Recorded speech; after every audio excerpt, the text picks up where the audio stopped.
Өнгөрсөн бям гарагт Америк нэгдсэн улсын зэвсэг түвшин Венесуэлийн нийслэл Каракас хотод байлдааны үйл ажиллагаа явуулж тус улсын ерөнхийлөгч Николас Мадурог баривчлан улсаас нь гаргасан. Энэхүү үйл ажиллагааны дараа Америк нэгдсэн улсын ерөнхийлөгч Дональд Трамп Мадурог эхнэрийнх нь хамт баривчлан нийслэл Каракас хотоос авч явсан талаар мэдээлсэн юм.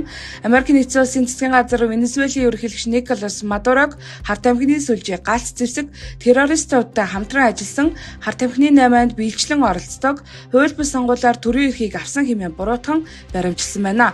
Уг үйл ажиллагааны үеэр Каракас хотод хэд хэдэн дэлбэрэлт басан талаар гадны хэвлэлүүд шуурхаа мэдээлсэн. Тэгвэл энэ дэлбэрэлтүүдийн үр дүнд Каракасын ойролцоох Каталамар хотын зарим байшин эвдэрч сүйдэн хэд хэдэн хүн нас барсан байна. Баримтлагатаас өмнө ерөнхийлөгч Мадуро Венесуэлийн газрын төсний нөөцийг Америкийн нэгдсэн улс авах сонирхолтой байгаа гэж шүүмжиж байсан юм.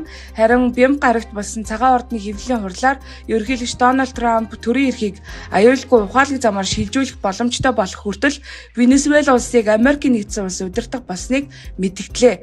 Одоогоор Каракас хотын 5 байршил дагаараас цохилт өгсөнийг тогтоогоод байна. Каракас хотод тусгай ажиллагааны багийг нэвтрүүлэхэд 150 гаруй нисэх онгоц оролцсон ба орон нутгийн цагаар бямб гарагийн шөнийн 02 цаг 01 минутад Каракас хотын цахилгааны хангамжийг тасалж харанхуй болсны дараа Мадурогийн өргөөнд тусгай үйл ажиллагааны баг нэвтэржээ. Энэ үеэр Мадуро Сефних шиг ган хаалгатай өрөөнд нуугдгийг оролцсон ч хаалгыг хааж чадалгүй баригдсан байна.